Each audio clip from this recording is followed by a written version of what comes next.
लेकिन कंजम्पशन की बात हो रही है तो एक काम करते हैं, ज़ोमैटो से खाना ऑर्डर करना महंगा हो गया है। जी हाँ, त्योहारों से पहले थोड़ा-सा झटका ये ज़रूर है। और क्या कुछ किया है? कितनी प्लेटफ़ॉर्म फ़ीस बढ़ाई है ज़ोमैटो ने, यानी कि इटर्नल ने?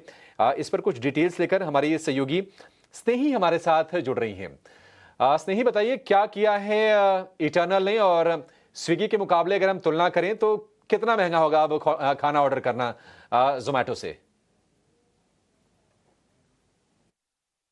जी हाँ, बिल्कुल इटर्नल का स्टॉक आज जो है वो फ़ोकस में है क्योंकि उनके फूड डिलीवरी आर्म ज़ोमैटो ने अपने प्लेटफ़ॉर्म फ़ी में एक हाइक किया है। अब ये प्लेटफ़ॉर्म फ़ी ₹12 प्रति ऑर्डर बन गया है, जो पहले ₹10 प्रति ऑर्डर था और ये फेस्टिव सीज़न के लिए किया जा रहा है। अगर आप याद करेंगे तो कुछ हफ्तों पहले, लगभग 2 हफ्ते पहले हमने स्विगी से भी ऐसी न्यूज़ सुनी थी जहाँ पर उन्होंने अपना प्लेटफ़ॉर्म फ़ी ₹14 प्रति ऑर्डर पर हाइक कर दिया था। 10 से ₹12 से हाइक हुआ था ये। अब इन न्यूज़ पर इलारा का भी एक व्यू आया है। वो कहते हैं कि जो हर ₹1 का जो प्लेटफॉर्म फ़ी अगर हाइक करती है दोनों ज़ोमैटो और स्विगी, तो ज़ोमैटो के टेक रेट पर 22 बिप्स का पॉजिटिव इम्पैक्ट पड़ता है और स्विगी के टेक रेट्स पर 20 बिप्स का अच्छा एक इम्पैक्ट होता है।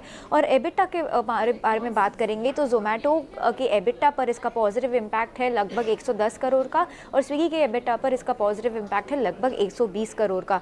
मार्जिन्स के बारे में बात करेंगे तो ये इलारा मानता है कि जो ये प्राइस हाइक हुआ है, मतलब जो कि प्लेटफॉर्म फ़ी का हाइक हुआ है, ये इस मूव के दम पर जो 5% एडजस्टेड एबिटा का टारगेट था ज़ोमैटो का, जैसे उन्होंने गाइडेंस में कहा था, वो अचीव कर सकते हैं और FY28 तक का उनका टेक रेट भी 5% के ऊपर सस्टेन रह सकता है। और सिमिलरली वो स्विगी के लिए भी कहते हैं कि इस प्लेटफॉर्म फ़ी हाइक पर उनका भी एडजस्टेड एबिटा लगभग 5% तक पहुँच सकता है, जैसे कि उन्होंने गाइड किया था।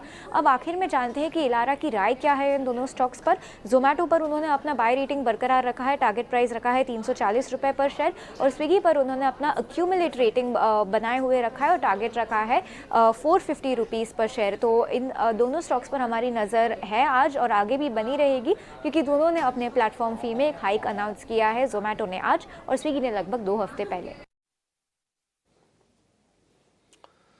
ठीक है, 340 के टारगेट एलारा ने दिए हैं ज़ोमैटो के लिए, यानी कि इटर्नल के लिए, और 450 के टारगेट दिए हैं स्विगी के लिए। तो यहाँ से बुलिश व्यू निकल के आ रहा है इन दोनों की दोनों कंपनीज के लिए। स्नेही, बहुत शुक्रिया आपका।